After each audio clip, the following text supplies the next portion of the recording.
Quantum Feedback Loop. I'm your host, James Myers, and I also publish the Quantum Record. I learned a great deal in this episode from our guest, neuroscientist Dr. Burcin Ikiz. Burcin describes her new initiative called EcoNeuro, which will study the effects of climate change on the brain in different areas and circumstances around the globe. Burcin is a pioneer in investigating the effects on brain health from pollution, extreme heat, and other environmental stresses.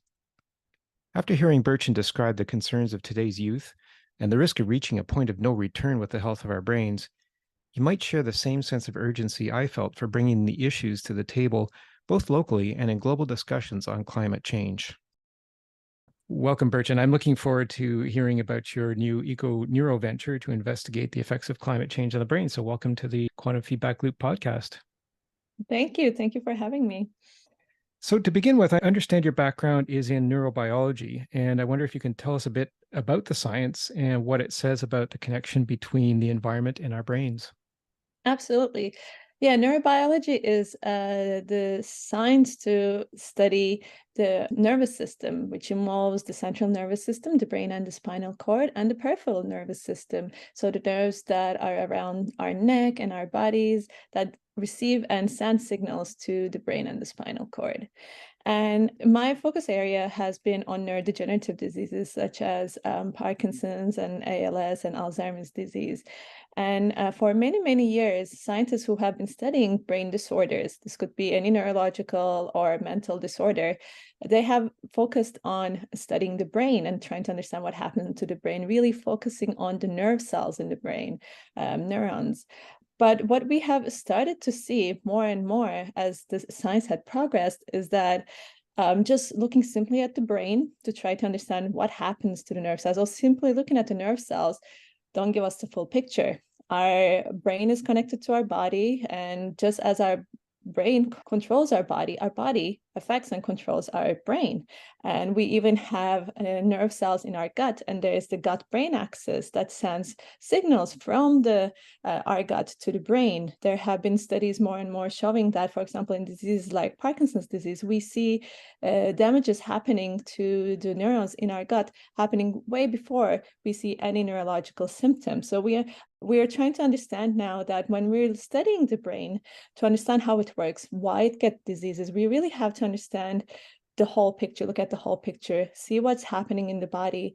And our body gets affected by the environment we live in, by the way we treat it, by the things we're exposed to. It could be digital, chemical. We live in a digital chemical world, as one of the neuroscientists I was talking to recently. So, and all those exposures affect our body, which then affects our brain.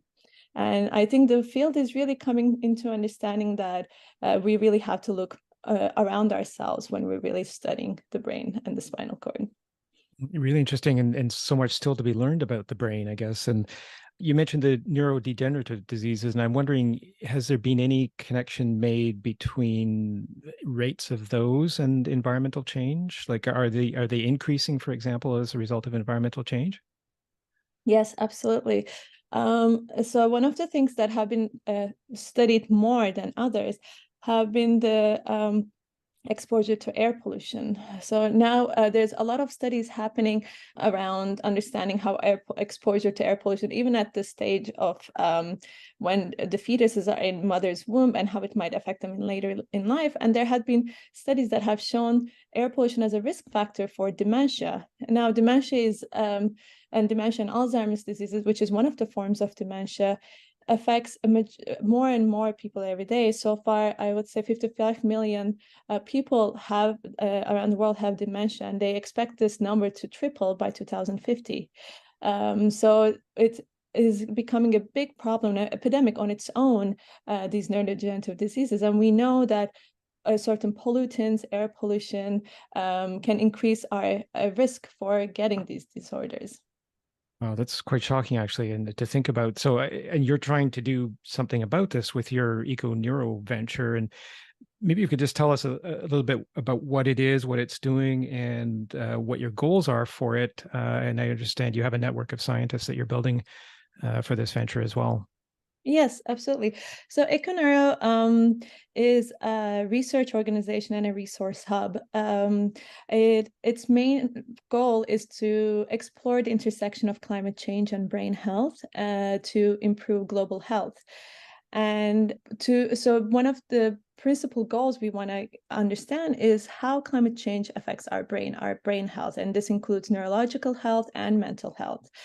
And one of the, and I see this as a three-tiered approach of trying to really understand. And one is improve our understanding, scientific understanding of this through more research, more scientific funding and awareness and studies around this field. Because when you look for climate change and neuroscience, you actually see close to no studies having done. There are studies that are done in environmental health, epidemiology, that kind of looks at certain aspects of climate change and neuroscience. But when you try to combine those and try to get a big overall picture of what's happening, there's really very little information and attention given to this topic.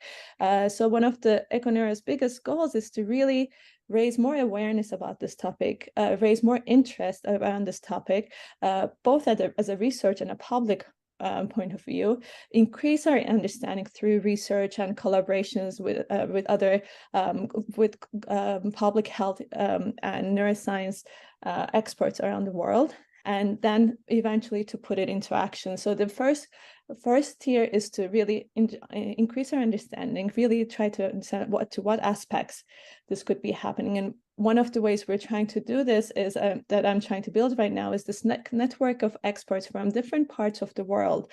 I'm talking with experts right now in Turkey, because Turkey is one of the countries, well, that's where I'm from, so I have connections, one thing, but is one of the places that get most affected by drought and wildfires.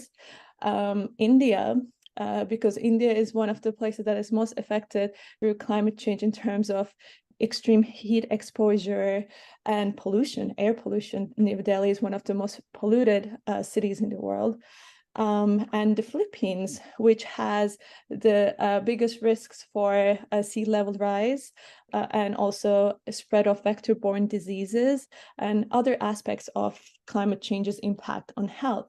And what we're trying to do is, in talking with these experts and trying to see what they're seeing in their communities, what kind of health problems they're dealing with in the context of neuroscience and brain health, is to try to not get a comparative, but a cumulative understanding of how climate change affects the brain health and how vast, from neurodevelopment to neurodegenerative, it could be impacting a human's lifetime, but also in different aspects, ways it can do it. This is our first tier. The second tier is to try to really spread the word, raise awareness, communicate what we know to other scientists and funders to gain interest in this area, to do more research, but also to the public and to our communities, and eventually to put this increased global understanding into local actions, to work with local communities, public health organizations, and so on, to make this knowledge, turn this knowledge into action, and to bring about changes that will improve the health of the communities. Well, that's really exciting, and the fact that you're doing it globally will give, I think, a global picture of these consequences. So it's not just, something that affects us locally. It is something worldwide, and as you said, the different effects across the world. Given that this is a global problem, is there any discussion forming in forums like, the COP summit that's coming up, or any other international discussions? Has this been on the table anywhere yet? That's a great question. The Lancet had published a report last year about climate change and health, and they had a lot of emphasis on the ways climate change impacts health around cardiovascular diseases and how it affects respiratory system and so on. But there was only, in that whole entire report, very little, maybe just like some minuscule sentences, details around a word about mental health, a word about increased risk for dementia or neurological symptoms, but no sections around, no discussion points around really how the brain overall is impacted, and we see that over and over in other discussions around when you look at climate change and health groups. There's no emphasis that brings together, or very little, I shouldn't say any, but very little discussions around the brain and climate change.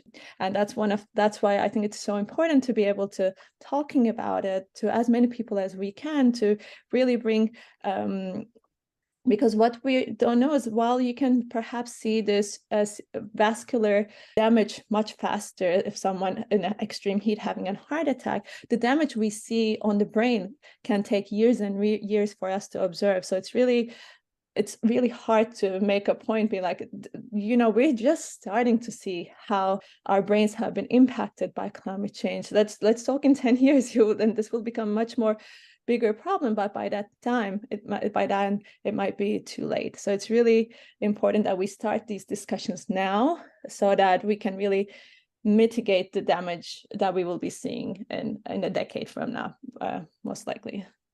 And that points to, I guess, one of the major problems in terms of measuring the effects of climate change on the brain, that very long-term effect that it has. Are there other difficulties in measuring the effects of climate change on the brain?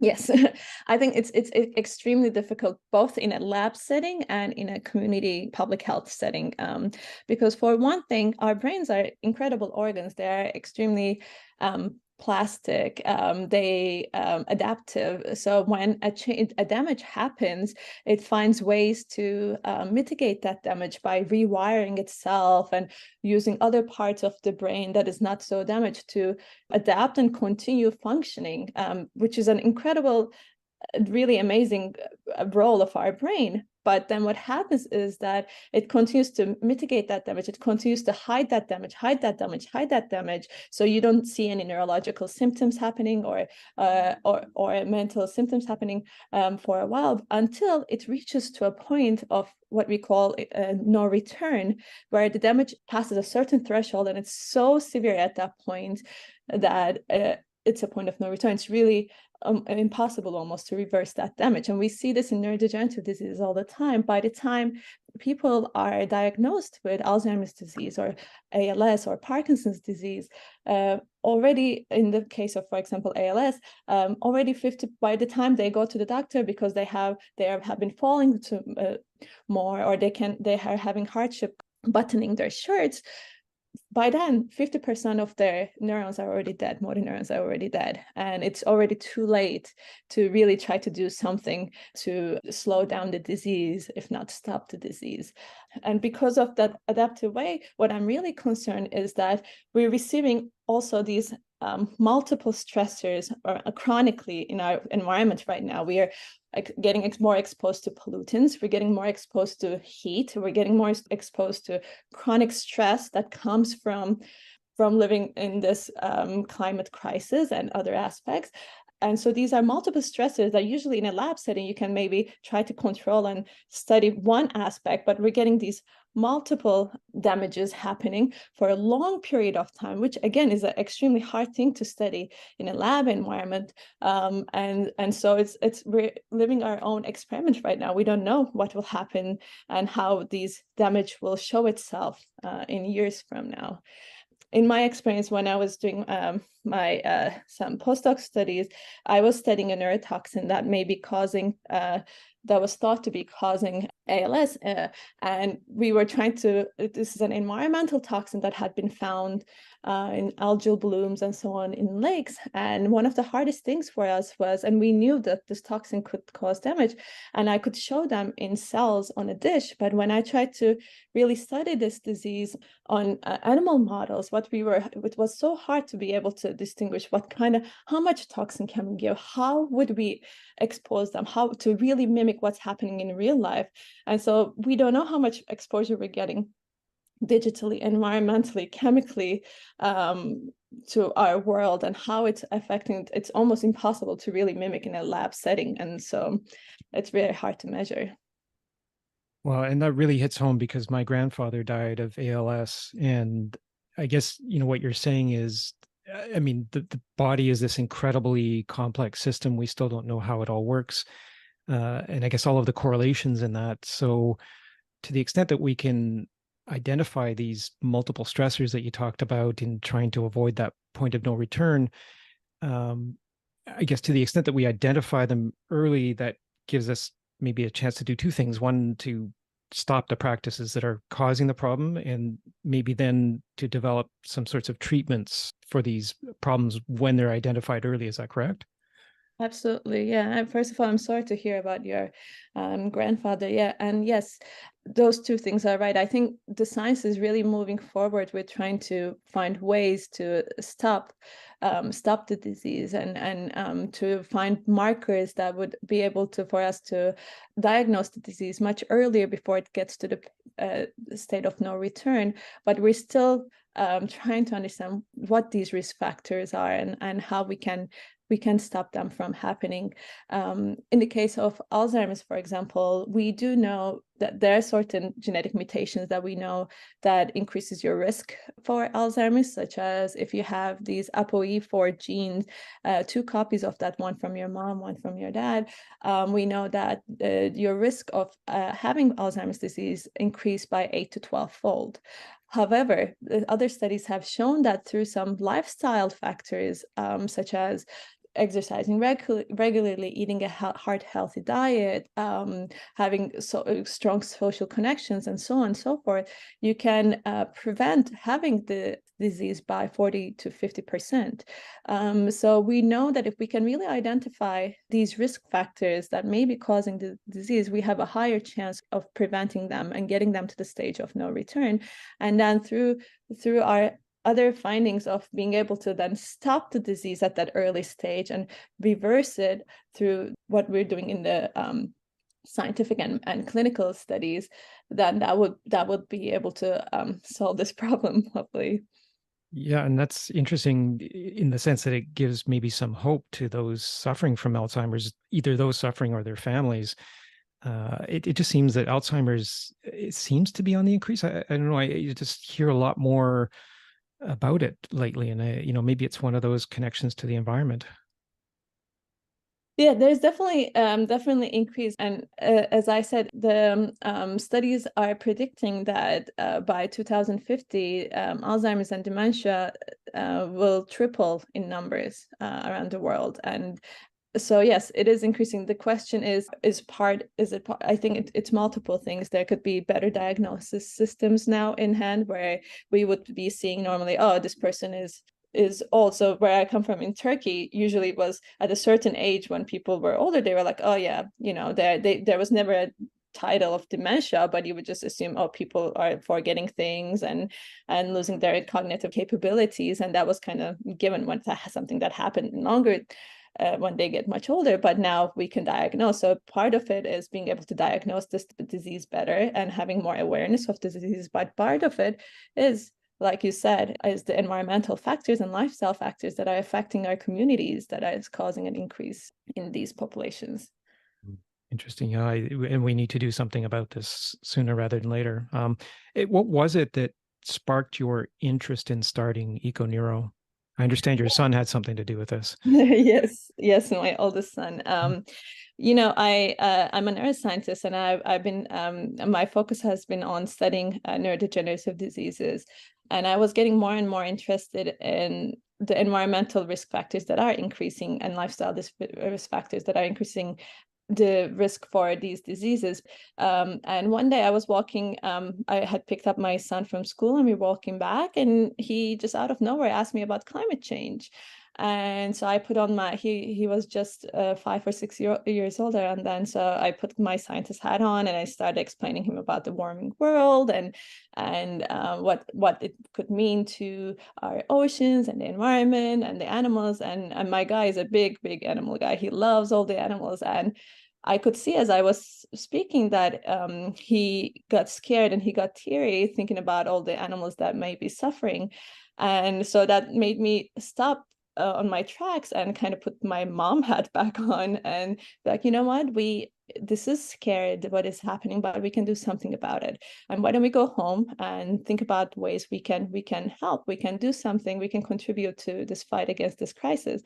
And so we went home And he went to his desk and started drawing this kind of this island and a Noah's Ark kind of ship, where he put all his favorite animals, drew all his animals, and he said, okay, I'm going to ship these animals to this island and I'll protect them.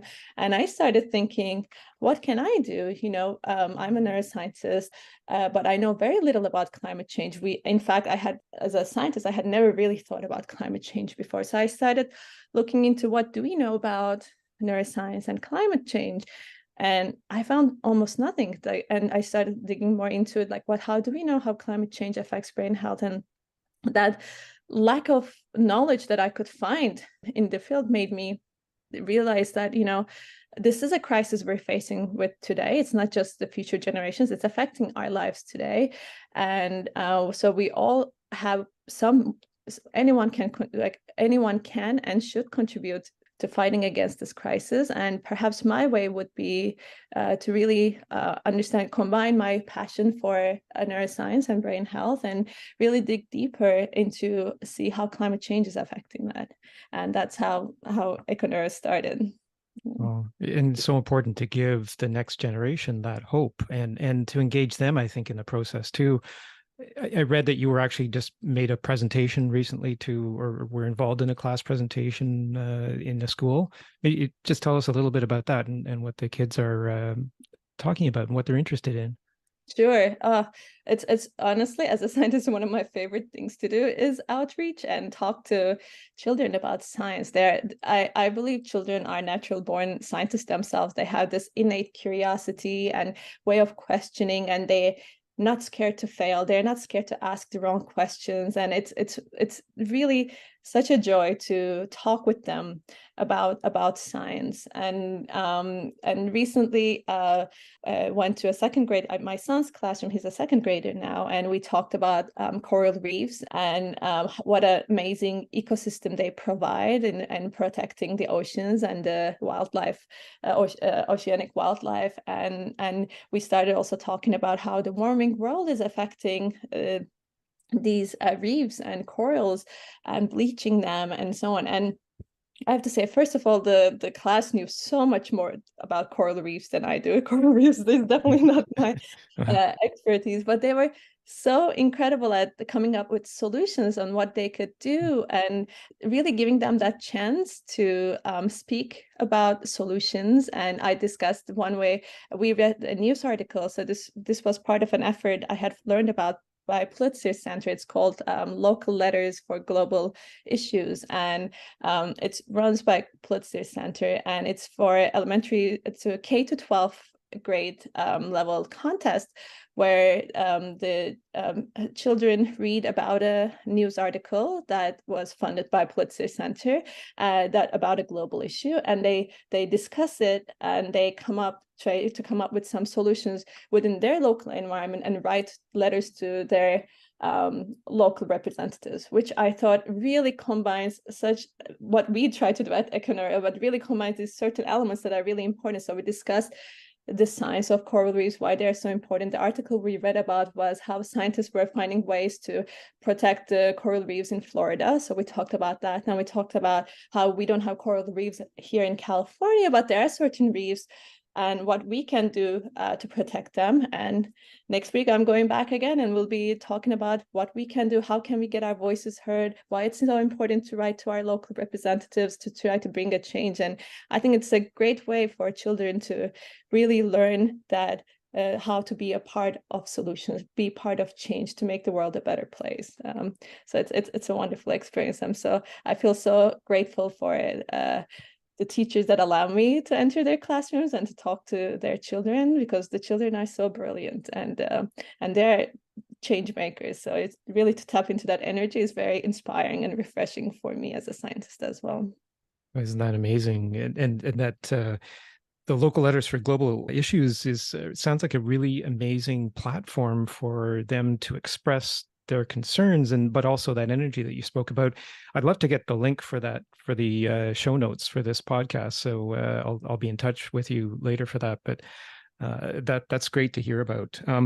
So I mean, going from that kind of positive side to maybe just investigating or talking a little bit more about the specific examples of problems that the climate change is causing for the brain. I think you've mentioned a few. You mentioned heat. I guess in terms of the drought, the heat, and the vector-borne diseases. In terms of your research colleagues, can you give us maybe just some specific examples of how those problems manifest, and maybe a little bit about what we can do about them right immediately? Sure, absolutely. So one of the ways is the just exposure to extreme heat, and the exposure to extreme heat had been shown to cause increase of worsening of symptoms, neurological and mental health symptoms.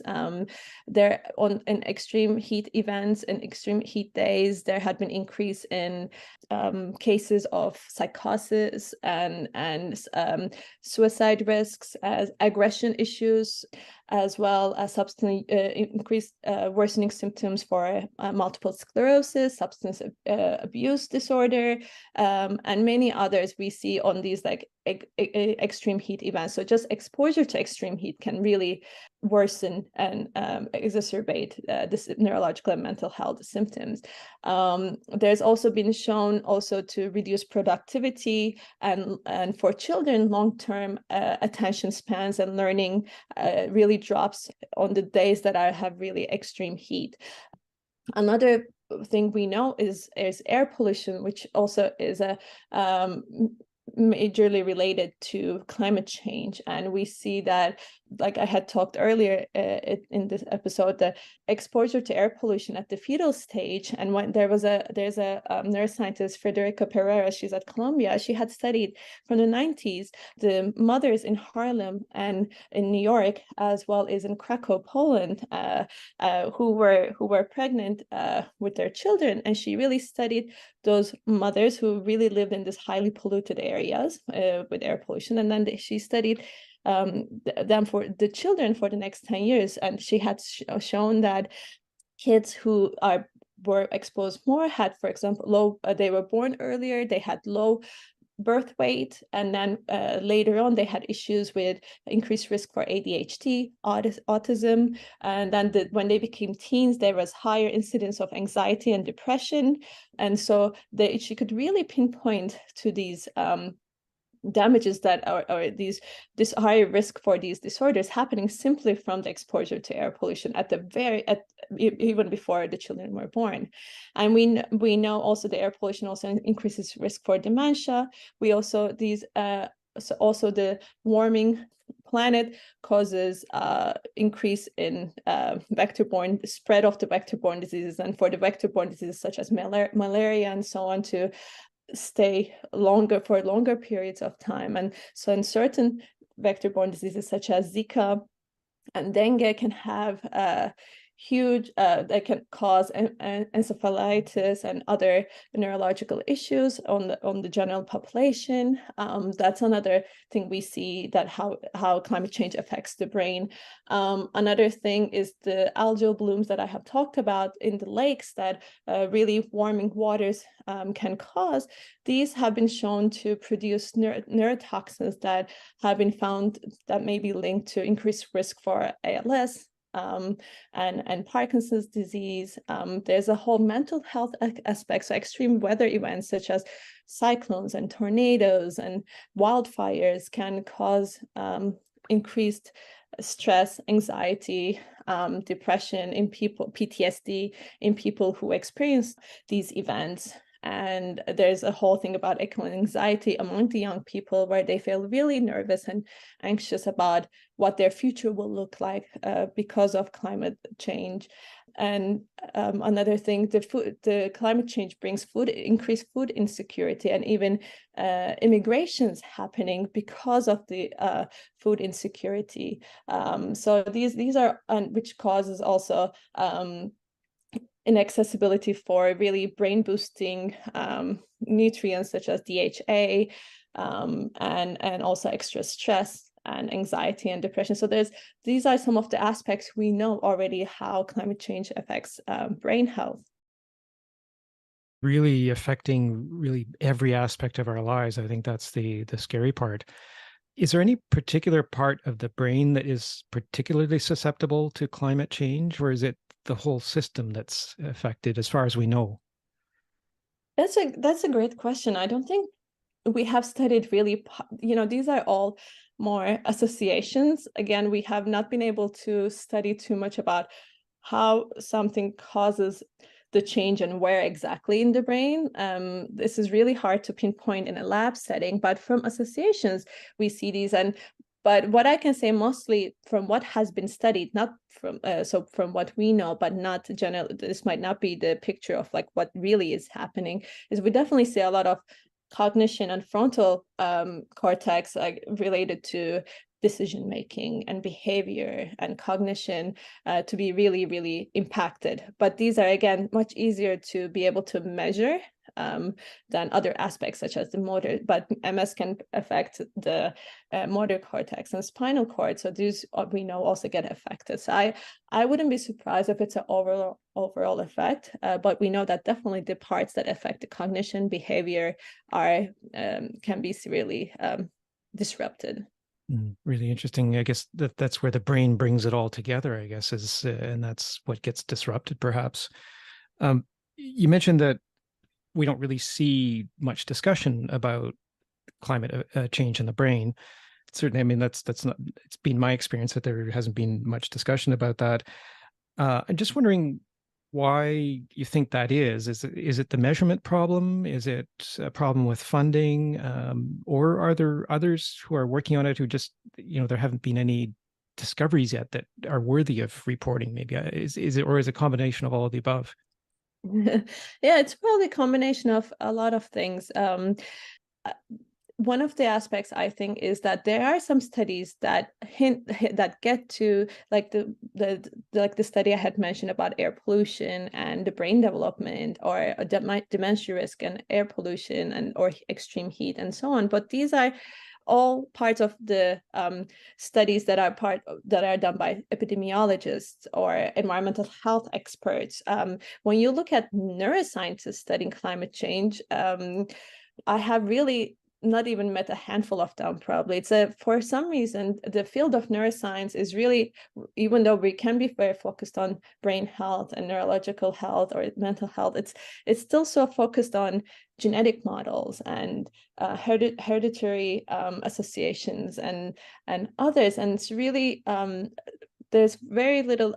Maybe it's just because these fields are all very siloed, because we've been thinking so much for years and years brain as its own kingdom and that it's like by itself, but hopefully I think it's going to start to change. I just want it to be happening sooner than later, because I feel like we're running out of time. Yeah. Do you see signs of funding emerging from governments or universities for this, or is that still in the very early stages?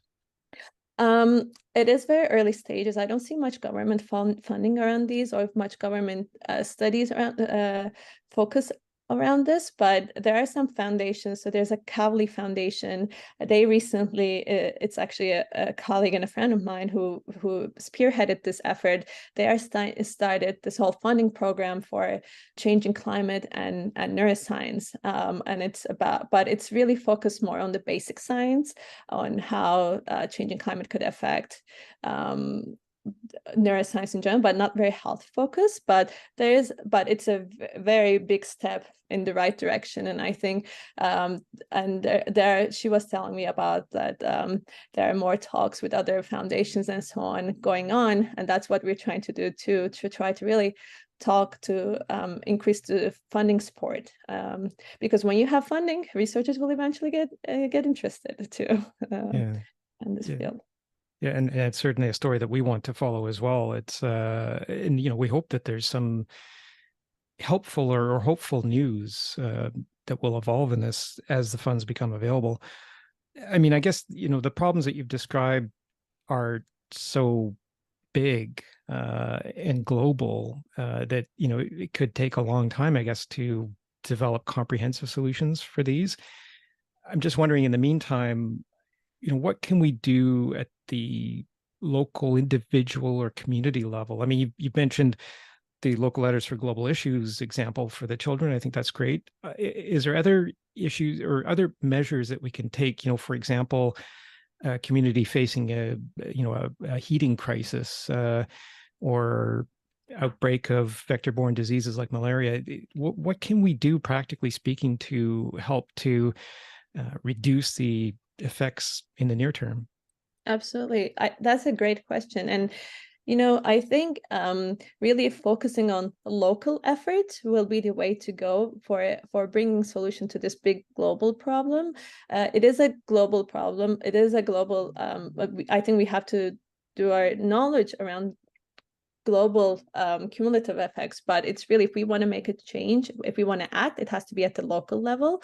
And the example with, for example, with the air pollution, through this professor's really efforts on bringing this research and then talking with the the public health local organizations in Harlem, she was able to actually make a change and of the school buses turning from fossil fuel burning buses to actually green buses, electric buses, and school buses. And that was a huge change for the children in Harlem, and really she could see beneficial effects of this effort. And so really working on at the local levels with our communities, spreading the awareness, spreading information at the local levels on what's happening, what would be meaning, protecting ourselves and our communities from, like you said, from the extreme heat and other weather events, and really focusing on our mental health and others' mental health, to provide support, to talk with and then partnering with local NGOs and governments to really make a change. And it could be as small as, let's change our buses. They did that in London. They started in last year, 2022, going into electrical buses, and they saw a huge reduction in carbon emissions because transport is a big part of it, and also improvement of the air quality. And so it could be, anything that we're trying to do to reduce carbon emissions and impacts of climate change in general will affect our health and brain health as well. And I think at the individual levels, to be talking about it, to be being mindful for our own mental health in our communities, and to really partnering with the local organizations to impact change at the very local levels will be the way to do it. Yeah, and I guess what I'm hearing is that there's so many different players at the local level who could be involved in this initiative, whether I guess it's local health officials or local elected officials or even just activists. Any of them could help to make a change. I guess one of the things I think that would maybe help inspire people to act is some sort of measurement that really tells us, this is really the effect. And you spoke about the problem of measuring the effects of climate change on brain health. Is that going to be one of the things that you would want to look at in EcoNeuro, or what are the other sort of upcoming things? What's kind of the first thing that we might hope to hear from EcoNeuro that will be of interest? Yeah, that's a great question. And it's a difficult one. We're at the very early stages of establishing. And right now the focus has been really building these partnerships to increase our and to be able to do these research studies and understanding aspects of negative impact of climate change on brain health. But there are a lot of things that we would want to work on, is to try to see how, once we start talking about these and so on, how, if one of the things we would like to measure as a way of measuring our impact would be, is this making any changes in the communities that we work with, in terms of people's awareness, and in terms of whether we can actually also turn it into policy changes that is inspired by these talks with the communities. We do want to have part of the scientific field, be able to publish perhaps more studies or reviews around really combining these knowledge we have around the neuroscience and climate change. And that will hopefully, once you have these publications and articles, that will help increase within the scientific and the clinical medical communities for interest and in understanding and funding around this field. And so I think we will try to work at these 2 or 3 peers really, but it will be a while before we see a change, and that's okay. What matters is that the effort is there, and one more person we can reach is one closer step we get to the solution. So it's okay if it's a slow process, as long as we slowly get at it. Yeah, and it would be really encouraging to hear success stories, specific communities and their success stories once the issue, comes to everybody's attention. What do you think it would take to get the issue onto the world stage, like at a COP summit or something like that? I guess maybe we're nowhere near that at this point, or? Yeah, unfortunately, these a lot of media attention will get there, I think, and usually those media attentions do come from, unfortunately, from people really understanding how bad, how destructive the damage could be. I really want to get it there before we reach to that point where people are realizing, oh my goodness, we just learned that the air pollution is causing 10 times more increase in Alzheimer's disease, and the heat is causing 10 times more, blah, blah, blah. And they realize, they make the calculation, and they realize that half of the population will have these diseases by the end of the century or something. I don't want it to be at that point. I'm not saying it will get there, hopefully not, but I'm just saying I don't want it to be a big news headline that will get us there. If we can actually just make it a certain concentration area, just like we're focusing on the cardiovascular diseases and respiratory diseases, let's look at nervous diseases. If it could get into that and start building that there, I think it will be enough to start from now. Interesting, I guess, to tie it into existing discussions that are already ongoing in related areas, I think is what you're saying. Is that? Yes. Yeah. And if we could really show successful impact, or we did this, we had this knowledge, and we really cut down the heat exposures by bringing these green spaces are forming around schools, and we saw this children's performances to increase by 2-fold, like a positive spin-off like that, I think could be showing it at a very local level, at a local area schools, seeing how it affected the children's well-being, mental health, or cognitive abilities, would be a huge positive boost. And we'd be like, okay, maybe we should really pay attention to this and see how we can scale it globally for other areas as well. Mm-hmm. So it's so important to have champions for these things. And I think, you're a great champion for this cause that we really haven't heard about yet. And yet, as you say, we all certainly want to avoid reaching that point of no return. And I think that's the message that I'm taking away from our discussion today. It's been so wonderful, Burcin, to speak about this. And we really do want to follow the progress of EcoNeuro and your initiative and your collaborations. It would be really interesting to see how this evolves, and hopefully the discussion will evolve to spread the information more broadly, because information is our best defense, I guess, at this point. Absolutely. Thank you, James. This has been a pleasure. And I thank you for providing an avenue to talk about this. Yeah, well, that's great. We will follow up on this, and please do stay in touch, because we do want to keep our listeners aware of what's going on. And if there's anything that we can do to further discussion, I think that's we're doing something good. So thank you for being with us today. It's been great to speak to you. Thanks. Our thanks go to today's guest, and to you for listening to the Quantum Feedback Loop. Please subscribe to this podcast wherever you get your podcasts, and don't forget to check out the Quantum Record at thequantumrecord.com. The Quantum Record is a monthly journal of philosophy, science, technology, and time, where you'll find the latest developments in our rapidly evolving technological world.